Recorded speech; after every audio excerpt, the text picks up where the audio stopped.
Welcome back to Side Quest, episode 36. Today we have a special conversation between not only the usual person I have a special conversation with, Mr. Wesley Shentz, but also you have many names, it seems like. Andy on the one hand, but also you have a tag by which you go, and that's how Wes first came to know you. And so first off, hey Wes, good to talk to you again. This is our second podcast of the day. Yeah, this is a special one. Looking forward to it. And so did you want to introduce Andy and how you came to know him, and then maybe we can talk about these two names he has and maybe the tension between the role one plays and one's personality. Well, that's jumping right in the deep end. But yeah, well, so Andy, we met like 5 minutes ago. I got in touch with you through the Well-Read Mage, which is a really cool blog that's out there for people to check out. So just search Well-Read Mage. It's spelled like the color, and you'll find it. And I guess you've been on there for a little while, longer than I have, I think. And I threw out on their Discord chat if anyone was interested in talking about role-playing games and some of the history behind it and some things like that. And you were one of the people who responded. So thanks again for your time to come on and talk to us about this stuff. Do you want to just give us a little introduction to who you are and what you're about? Yeah, definitely. Like you said, I've been writing over at the Well-Read Mage under the handle The Ink-Stained Mage for the last couple months. Love D&D. I've been running it for a couple years now. For a group of mine, I'm a player in another one. Me and my friends have run workshops for people. We do homebrew stuff. So yeah, we love Dungeons and Dragons, and we're always happy to talk about it. Cool. How did you, the first big question, I guess, for you is just how did you get into that role-playing, specifically Dungeons and Dragons, but maybe role-playing more generally as well? Well, Dungeons and Dragons was a couple years ago. All those big streams are, so huge nowadays, and they have so many followers. Me and a bunch of coworkers all started watching Critical Role, and, after a few weeks of watching, we kind of all got together and went, we have to play this, right? We have to take part in this. I've loved RPGs ever since I was a kid, and I was playing, the old video games of everything from Chrono Trigger and the Tales games. I remember I played Tales of Symphonia well past the point of reason. I had a binder that was 2 or 3 inches thick of walkthroughs and maps and tricks and all that kind of stuff. I got hooked on story-based games really young.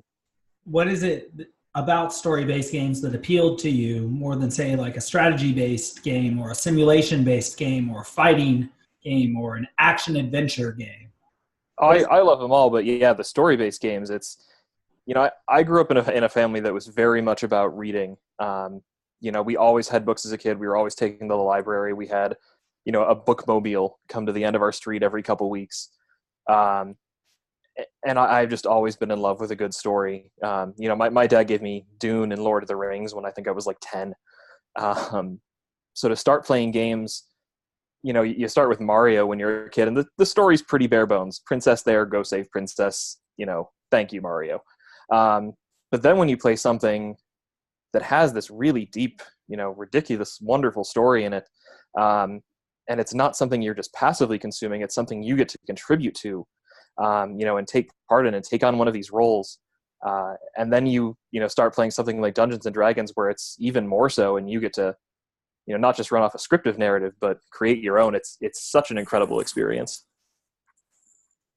That has been, I guess, our experience as well, to an extent, playing role-playing games, video games, that is, as kids, and now, being very interested in them and to an extent obsessed about them, I suppose you could say, to the point where we talk about them at least once a week and record those conversations and agonize over every detail of. We're playing through Final Fantasy VII right now, and just looking at everything with a lot of care and attention. But what we kind of do on here a lot of times is try to make some connections between games and stories, and especially mythological story structures and motifs and symbols and things like that. But I think what you're describing, where you're, really giving something to the story, like creating something within the story, is a little different than that, maybe, or maybe not. I don't know. But like, you kind of create your own character in the Dungeons and Dragons world, right? Like, can you talk a little bit about how that works once you kind of got started doing that with your friends, your coworkers? What are some of the steps to that, and how does that story building work? So with Dungeons and Dragons, video games will have, some sort of character customization in them, and, newer ones will definitely have a much deeper layer, but who you are in them is generally up to the game. I can spend hours creating, my new character in Skyrim, but at the end of the day, he's always going to be the Dragonborn. When we started playing Dungeons and Dragons, we were very light on backstories for our characters. You go through and you pick a class, you pick a race, what your character is going to look like, what they do. Do you want a spellcaster? Do you want someone who's just a bruiser? Do you want a bard that just messes with the entire party? And I think the more we played, the more we got into, who our characters were and where they came from and why they were going to certain places. And the stories just got bigger. The first couple times we played, we were just kind of, making it up as we went, even to an extent of, not giving ourselves a huge story behind us, just working on what was ahead. And now when we play, everyone will come in and go, my character's from such and such, and he's done these great deeds, or he's not. And it's such, I don't know that a video game could ever capture quite the same amount of character creation as something like Dungeons and Dragons. Because, whether you're playing Skyrim or, Kingdoms of Amalur, your character is always going to fit into a somewhat scripted narrative versus what you can create, at a tabletop RPG. What's interesting about that is that it seems like what you're describing is the act of creation and choosing your own destiny, and more of the nuances and sort of personal details of your character's destiny and character are things that you can be more, while also subjecting them to, some class, race, sort of skills distinctions within the game. And so what that makes me wonder is, do you think that Dungeons and Dragons is so fun and enthralling precisely because it mixes the pleasure of a game with the process of artistic creation? You have more of a hand in the game, and that makes you like it more. And then B, is that why you would be motivated to spend so much time and energy actually devoted to a game? Yeah, definitely. And people go into these things for different reasons, and I love the role-playing aspect of it. I love, picking a weird accent for my character, and, the relationships I build with the other players at the table. Other people will go in as number crunchers and, people who try to power game and make, their character the most powerful, and they're really into the stats of it, or other people are into the combat. And especially if I run a group, so I'm a DM, so I have to plan a lot of story stuff ahead of time, knowing full well that my players are never going to 100% go where I want them to. So I can give them not necessarily a script, but ideas of what they can do and where they can go. And it always kind of amazes me where they end up versus where I planned for them to go. And I guess it kind of depends on what you're in the mood for, because there are definitely things about video game RPGs that are, will always have a leg up on something like Dungeons and Dragons. They're so much more visual. They're, always professionally scripted. So the moments of tension are always, there and kind of have a beat to them. Whereas with Dungeons and Dragons, you can have an incredible story. And, a lot of the times we do. And, sometimes the most incredible thing you do is go to a bar and end up picking a fight with the wrong person. And, that's cool on its own, just at smaller stakes. They both offer so many of the same things, but they come at it from such different directions. They share a lot of the same, background, but they grew into very different people, I guess. That's what I'm saying. Could I ask a little about the background that you mentioned? You read books like Dune and The Lord of the Rings and Tolkien's books as a kid. The background of Dungeons and Dragons, as I understand it, is that it's created based pretty closely on the kind of world that Tolkien built in Middle Earth and in his Lord of the Rings books and Silmarillion and all of that sort of stuff that's been published since. Do you know much about that history, the process of Dungeons and Dragons coming into existence as a thing, and then its developments over the past couple decades? Yeah, definitely. I mean, Dungeons and Dragons was kind of born off of, the old war game things. So, today I guess I'd refer you to like Warhammer 40K and stuff like that. They worked off of an old game called Chainmail for combat and things like that. And for a while, they just used miniatures from other games or didn't use miniatures at all. And then Gary Gygax and his crew of original players started building their own rules off of that, and they definitely took inspiration from from Tolkien, from Michael Moorcock, from Paul Anderson, from all the really big fantasy writers of their day. I think at one point, the halfling character was called a hobbit, and they were made to change it. They were given a cease and desist at some point. I could be wrong on that, but I'm pretty sure I remember that. And as the years went on, the rules either got more complicated or they were simplified for story. They broke off into regular Dungeons and Dragons and advanced Dungeons and Dragons. And then, every couple years, every couple decades, they updated again.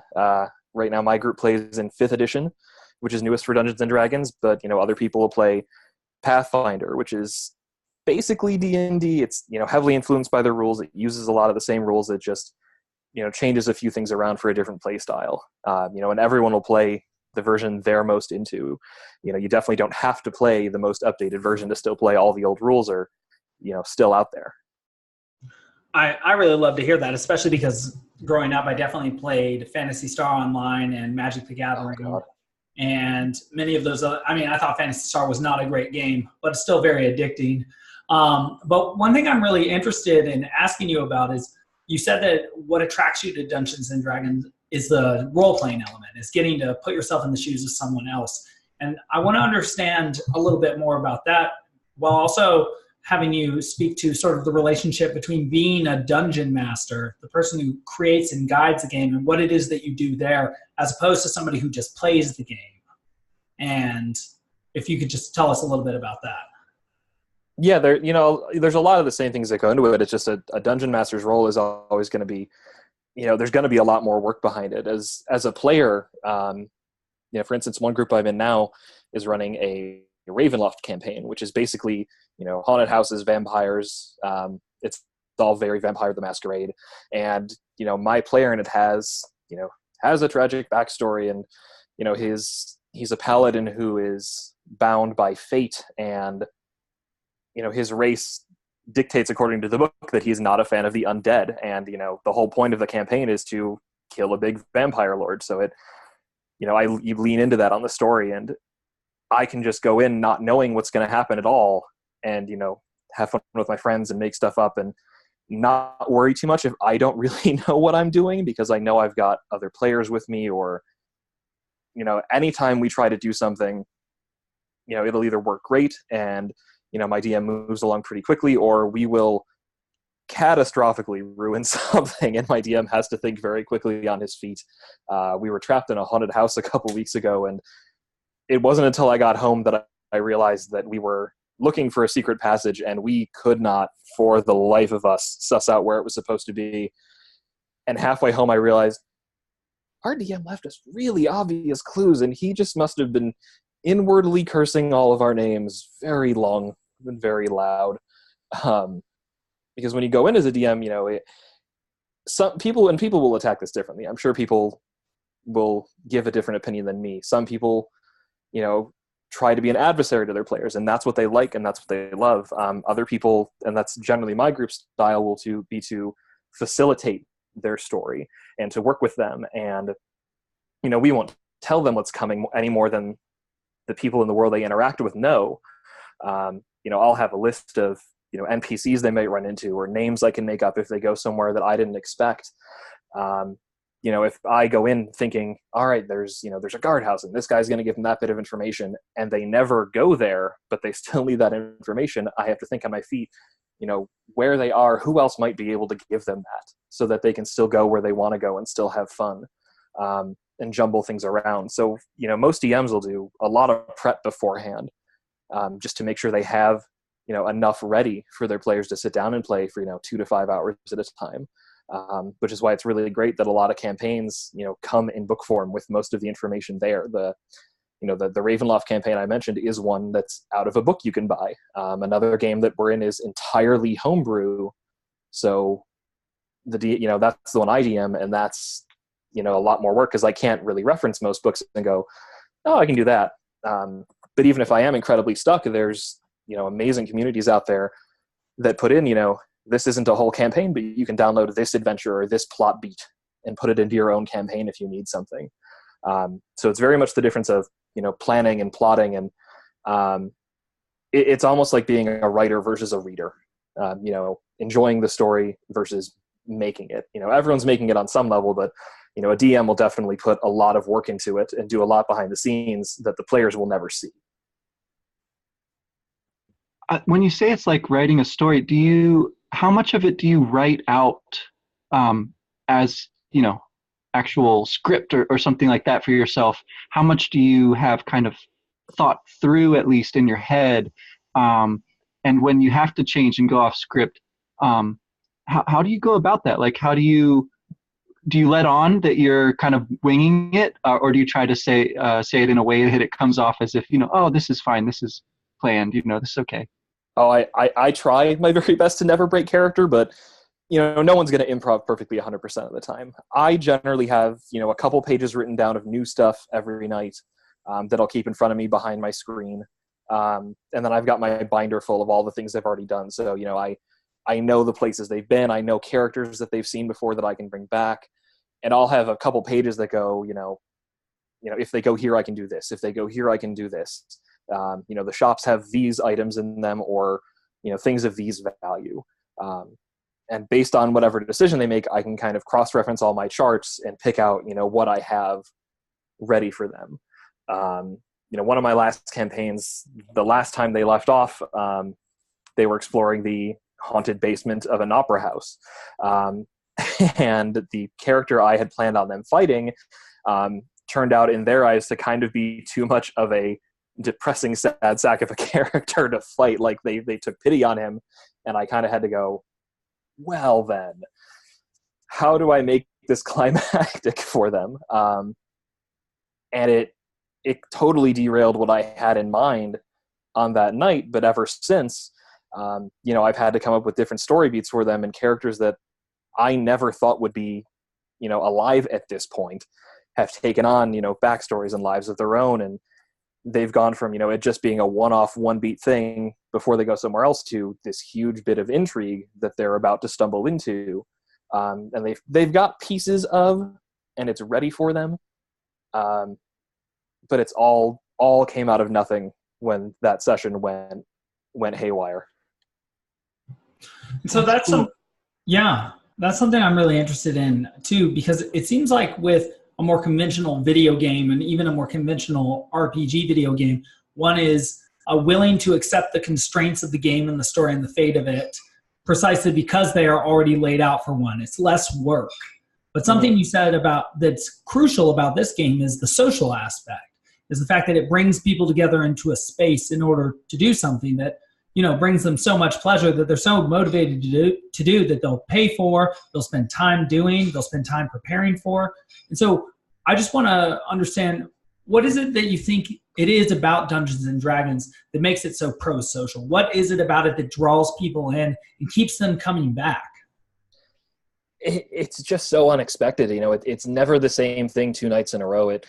Like you said, with accepting constraints in a video game, we're all used to running into invisible walls and going, oh, that's not an area I can get to. Even something like Breath of the Wild, you can get to the end of the map and not be able to go any further. The walls eventually do close in around you. In D&D, the walls are there. I can make characters suggest that things are not good ideas and that people shouldn't go certain places. But if they're persistent enough, or if they roll well enough, those walls, just by definition, start to become malleable, and you can break through them. and you can go off into, you know, -1 world or unprogrammed territory, as it were. You know, the people I play with, we always have, you know, things we didn't quite expect happen to us. We always end up, you know, having to break character and laugh just because of some of the ridiculous things we do. You never quite know what's going to happen when you sit down at the table and start rolling dice, because despite your best intentions, even if you're all working together for something, you know, the dice may mess with you one night. You know, I never know what's going to happen when I start playing. The last time I sat down and played, we took care of a bunch of shadow monsters, no problem. And then due to some bad rolls, I ended up being cursed by a small bird and having to, you know, knock it out of the air with my battle axe like a baseball bat, because we were rolling for just, oh God, it was terrible. It was a ton of fun, but none of us could catch a break. You know, the first session, one of our players accidentally blew up a large caravan full of dynamite that the rest of the party happened to be slowly trying to break into, and we have not let them forget it. And it is still just one of the funniest things. You know, everyone's sitting down at a table and just absolutely being surprised every time you play. The sense of wonder in D&D never really goes away. You know, if I go back and play old video games, they're still a ton of fun, but I know where the story is going and I know which parts are coming. Even with RPGs, you know, if you take a different path, you kind of get where the story's going to end up. With D&D, that's never true. It's always something unexpected around the corner. Even if where you end up is where you want to go, how you get there is is a matter of luck and chance, and there's no way to script it. So where is it that you want to go? I guess, does the game end at a certain point? Is there a like a win condition? Is that the term for it? Or is it sort of like, we were tired of this one, or we all died because the train blew up, you know, the dynamite blew us up, so we got to start over? How does it work? I mean, any of the above. You know, to keep using our Ravenloft campaign as an example, the technical end of it is when we kill Count Strahd, the big bad at the end. But we could conceivably, you know, keep the same characters, say we like the party we have, and keep going and find a new adventure somewhere else and keep playing. You know, we can keep going as long as we want. Or if, because Ravenloft tends to be pretty brutal, the further you get into it, we end up in a total party kill. You know, we can either say we're going somewhere else, or all roll new characters and have our DM go, oh yeah, there was another adventuring party there right behind you, and we have to step into their roles. You know, a campaign really only ends when everyone decides it's over, or, you know, in the more likely sad case, no one can organize 8 cats to, you know, into a herd to play on a weekly basis. The win condition in D&D, you know, you can finish a quest, but I think winning D&D is more of a I had fun tonight sort of thing than I have reached the end of the game and can now buy something else at GameStop. Right on. And yeah, go ahead, Alex. Yeah. No. I'm just this is probably what you lit on too, Wes. Maybe not, but it's cool that it is a practice-based game rather than sort of a theory-based one. That what you care about is the practice of it, and not in the end seems to be having a good time and getting together and sharing in that sort of stone soup situation, rather than where it is you get to. But the where you get to is always the same, and that it is an unexpected place, new territory with this group of people. And so that seems to be what makes it fun. But I also wanted to ask you about the mythology behind the game. Mm-hmm. What is the great fight? Is there a great fight between good and evil? And I understand there's also that sort of like medieval, I mean, obviously I grew up seeing this game around and understand that it's full of dragons and, or I would like you to describe sort of the mythology behind it and the mythical creatures and what is sort of the underlying story or ethos that brings you together on this epic quest, regardless of the specific quests that you find yourselves in, or is there one? It's not even that is there one, it's there are many. You know, through different rule sets and different worlds, you know, there are there's different pantheons of gods, there's different legends, there's different races who all have their own thing. When they first started playing, I'm probably going to get this wrong, but I believe it was Greyhawk that they started playing, and was the name of the world. And there was a homebrew campaign years later that someone made called Forgotten Realms, and it became such a big thing that it was officially adopted into canon as a new world people could play in. And there's dozens upon dozens of books and whatnot that take place there.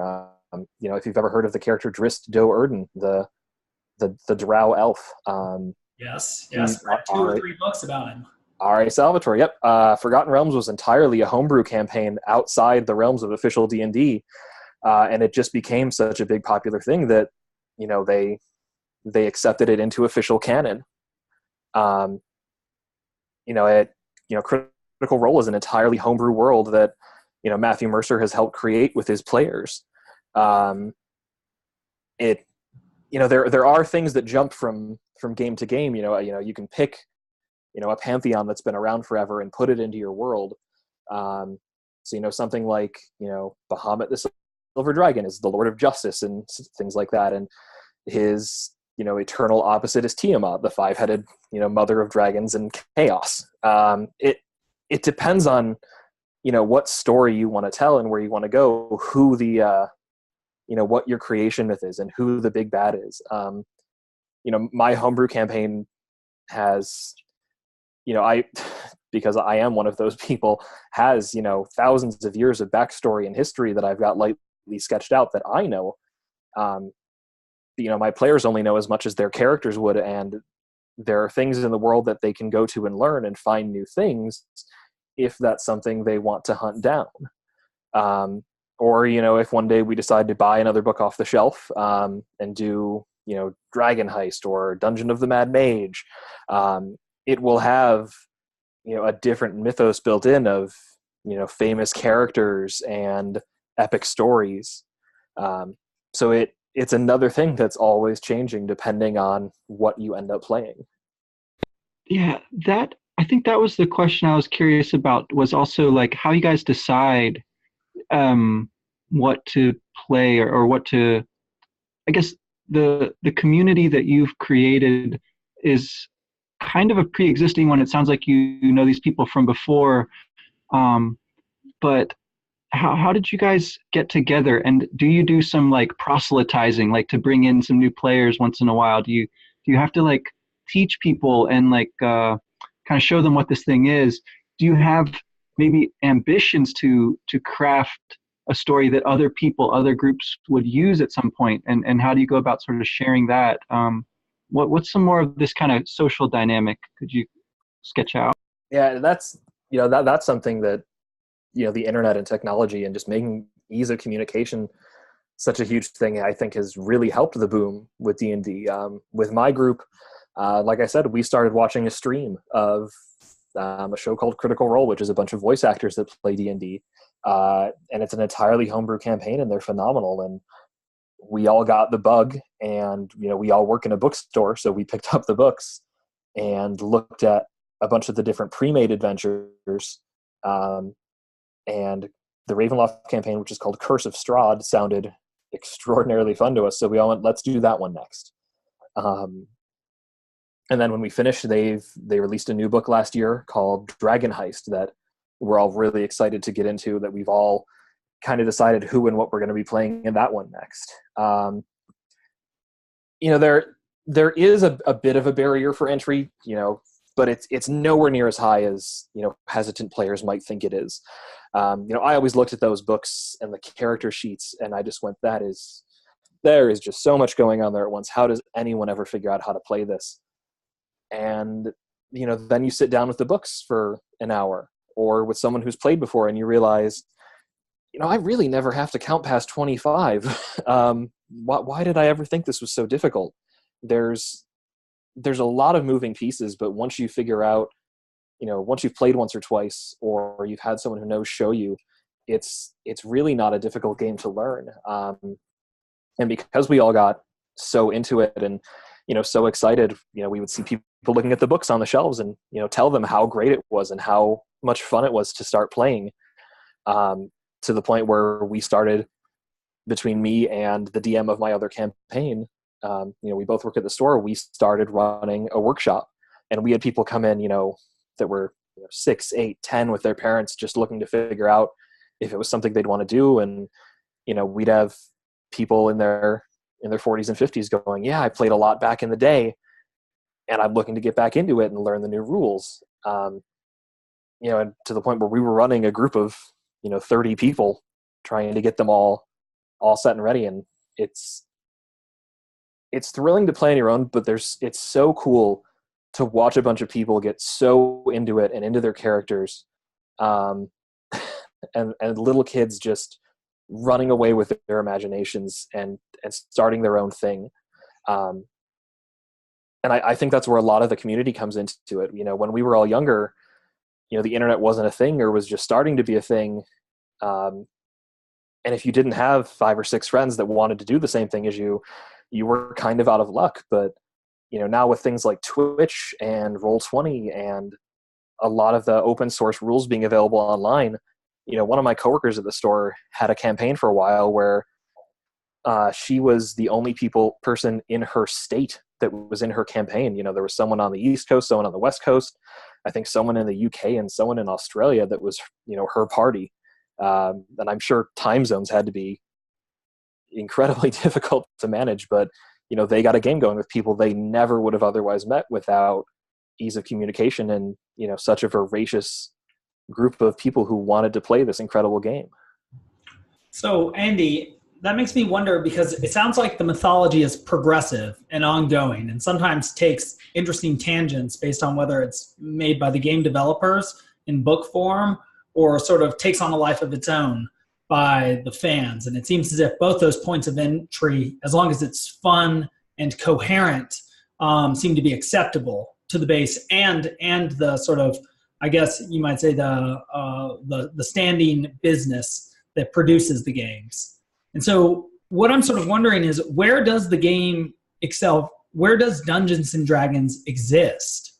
Is it in the hands of, say, is it Blizzard that distributes goods? I know it does Warhammer. I'm not sure if they have the rights to Dungeons and Dragons.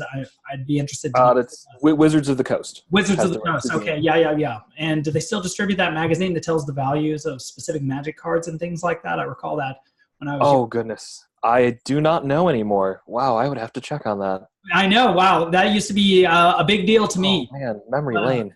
But yeah, for sure. That might have been the best question I asked the whole time. But where does the game exist? Is it with the players? Is it with the game developers? Is it somewhere in the middle? And even just a more advanced version of that question, is this game a virtual reality game or just a game? As in, does it exist in a virtual space or just in actual space, like baseball or hockey, as opposed to, say, Final Fantasy VII, which is on the screen? Oh, God. Everywhere nowadays. Everywhere and everyone. Wizards is really cool. The base rules for Dungeons and Dragons are available legally, open source, for free, online. It doesn't have everything the books has. If you want to get more in depth and have more choice and more options and more story, you definitely go through the books.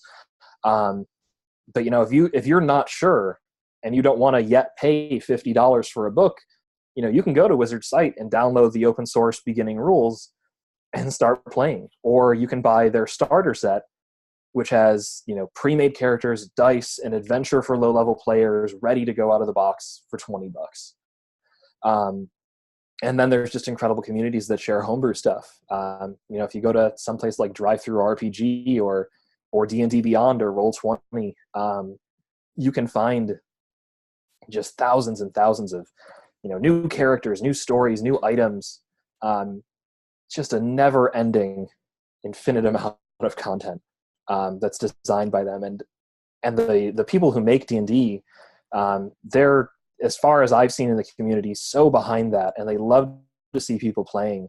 I don't know if he's still the head developer for it, but I know he's high up there. There's a guy named Christopher Perkins who is an incredible DM and loves to see people playing. He ran a game for a long time with the guys at Penny Arcade called Acquisitions Incorporated, and I believe he's just recently stepped down for another another DM to step up.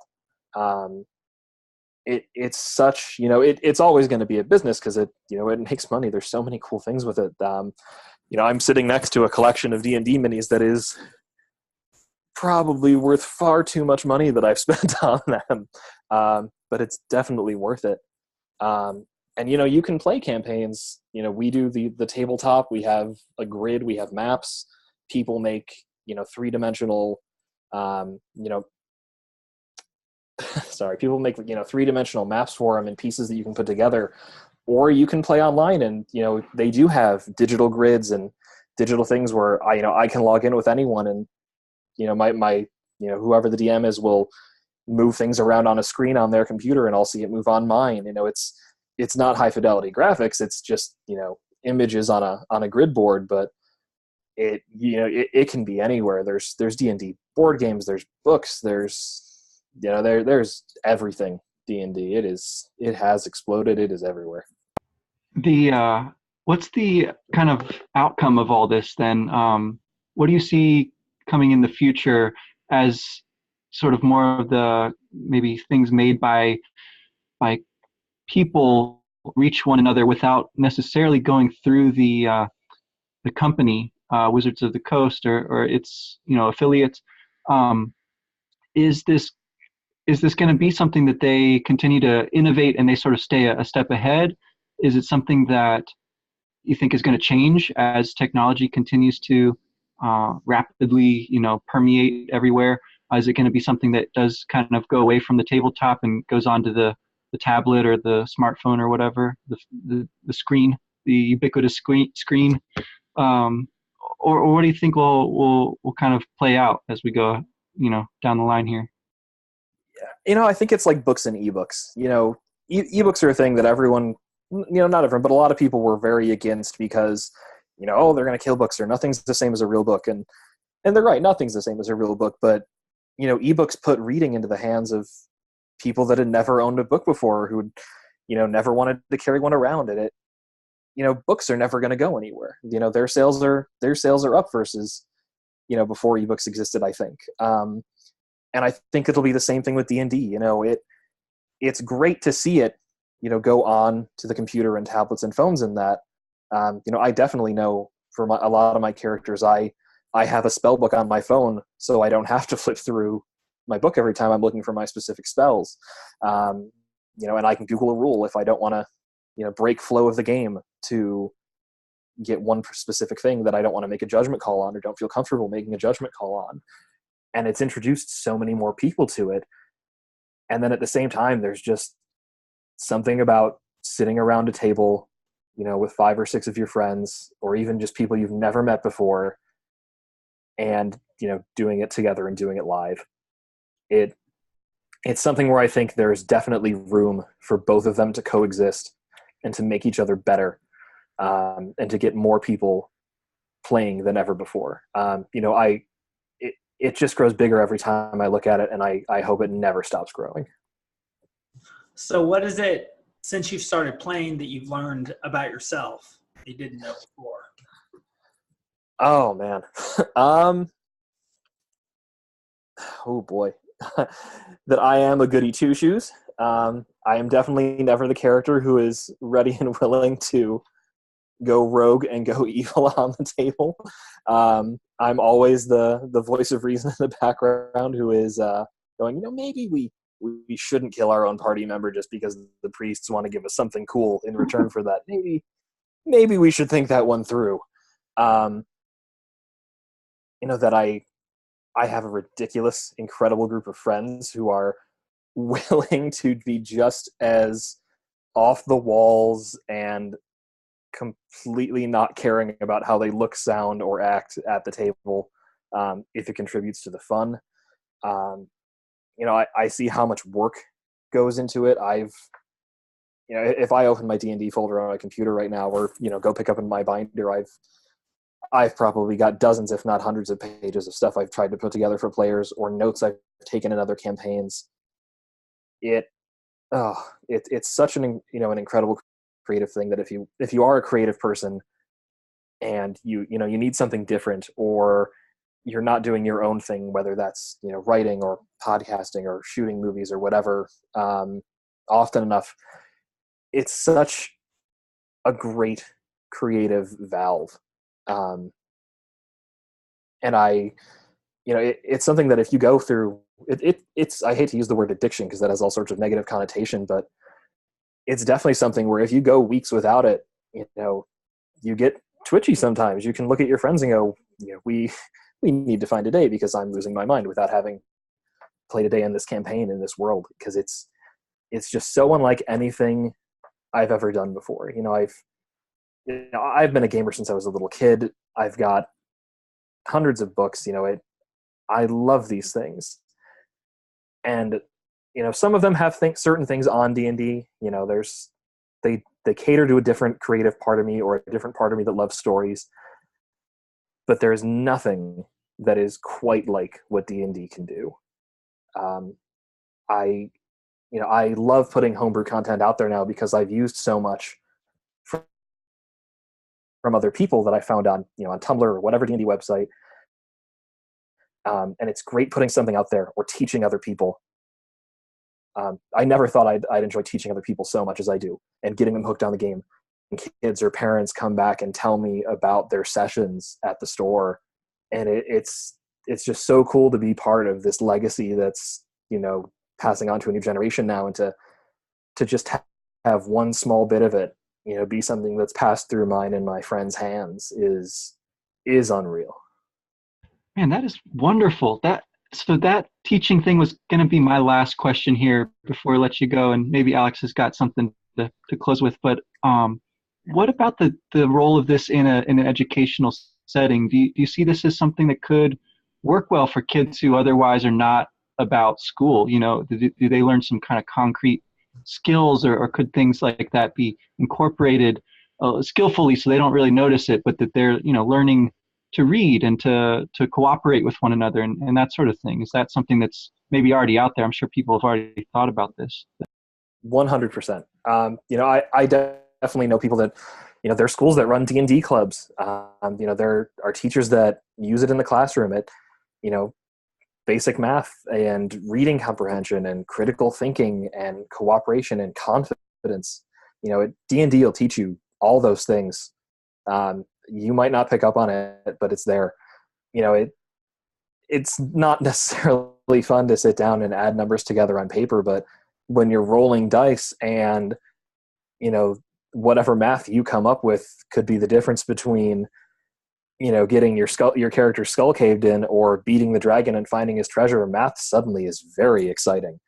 Or when you're stuck on a puzzle or a trap or something and you have to work together and talk it out with your friends and look at problems from a different direction. That is such an applicable skill for people that I love to see people develop to look at things and not know a solution or even necessarily the correct way to a solution, and they'll find their own way to it. And even if you don't use an accent or something, just talking up in front of your friends or strangers and making your voice heard in the group is such a confidence booster for people. There were definitely people who even just came to the games and, I have kids that will just say, I attack this. And it's the very cute, stereotypical little kid. And then there was a session early on where the party I was running was, again, made up of kids and adults and everyone. And they had waylaid one of my characters, this rogue bandit, and they were trying to get information out of him. And most people went for, oh, we should use magic on him, or, oh, we should torture him, threaten to break his bones, all that kind of things. And this little 8-year-old girl sitting in her dad's lap went, you should scratch his arms and threaten to cut off his hair. And everyone at the table kind of stared at her anew like, did that just come out of that small, tiny, adorable child? And she had this big grin on her face, and the dad behind her just could not have looked more proud. And that was what they eventually ended up going with. And I tried to stay in character to not ruin it for them. And I'm just like, must play the part of the orc, must not, explode into gleeful laughter at the ideas these people come up with. And I very much doubt if you put that little 8-year-old girl in front of a bunch of people and just asked her, any other kind of question, who knows if she would have spoken up. She was having fun. It was absolutely an incredible moment. And I love that it is propagating to education and not being seen as just a game, and not being seen as, something just weird people who live in their parents' basements do. It is something that everyone, no matter what background, can get into and love and find something unique about it to their tastes. That was one of the weirdest things the first time we played, going, if you break a rule in certain games, or you try to do something in a video game, sometimes it just doesn't work, or it doesn't let you happen, or you take a penalty because you've broken a rule. There's no one to do that to you in D&D if your DM is, someone who understands and goes along with you. There are rules and guidelines and suggestions, and you can take it wherever you want. There are hundreds of pages in those rule books, but if only 10 pages of those apply to you, make up the rest as you go and have fun. It was such a weird and freeing thing to realize that if we didn't have the rules 100% memorized and we all just went with it and agreed on things, that was valid D&D, and that's how we played. Yeah, and that seems to be the going theory for how Wes and I believe sort of reality works between people in social communities.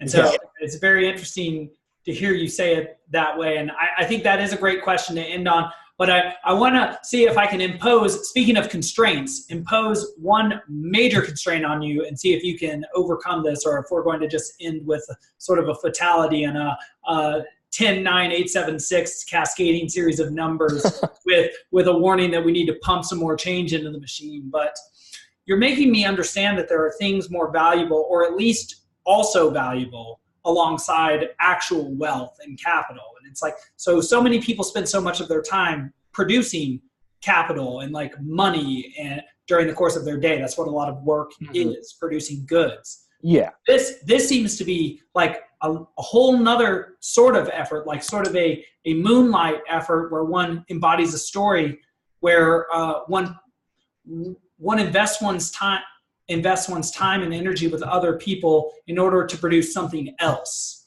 Not an actual, not like money, but it does seem to be something of utmost value. And I just wanted to know in maybe 2 words what you thought that was.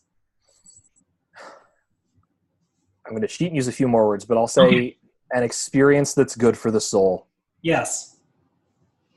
And you're right, we do spend so much of our time and so much of our lives talking about, money and jobs and wealth and things. And those are, of course, important because we would all like roofs over our head and food to eat. And, there are things we all have to worry about. It's, it's for the moment, it's how life works. But to make those the only things is just not any way to live a life. Some people have to worry about it more than others. I get that, and I am one of those people. We all work long weeks, and if you can find any time, to do something that's good for the soul, whether it's, picking up a guitar or, reading a book or watching a movie, there has to be something more. There's this old Star Trek quote I really, really love. And that's been, adapted into a bunch of books and all around. It's because survival is insufficient. It is not all we're meant to do. And D&D is this weird, wonderful, strange thing that you can do amazing things in. You can go beat the dragon, or hey, you can go befriend the dragon. And you can walk away from the table having experienced something that is, yes, not real, but the experience you have and the feeling you get from it absolutely is. And it's something different for everyone, but it is such an incredible thing that I think really does give meaning to what you do. And I think if I asked any of my players that, or if you pulled aside most D&D players, if they didn't put it in so many words, they would at least know what you were talking about. All right. Wow. Go on, Wes. Yeah, thanks for sharing this time with us and teaching us to speak some of this language because it's very new to us. As you can see, we're not quite hip with it just yet, but I think I'm sold. I mean, I'm gonna go down to the game store. There's a bookstore, game store in my town that's like right next to each other. They're owned by the same people, and start hanging around there and learning the ways of the tabletop RPG here. Oh, absolutely. Yep. Yeah. Pick up a Yeah. player's handbook, download some character sheets, start rolling dice. Yeah. Yeah. Well, thank you very much for your time. This has been a wonderful conversation, and we do a lot of these. So thank you very much. And I think a lot of people that are interested in these sorts of games and the crossover between these games and video games, and sort of like how people can develop during the course of their lives and how their relationships with these games and with other people develop. And I think there is an emerging desire for people to sort of make sense of what it is we're doing when we get together and do this sort of thing. And so it's been great to have you on. It's been great to talk to you guys. Thanks so much for having me on. Okay. Till next time, Alex. Till next time, Wes.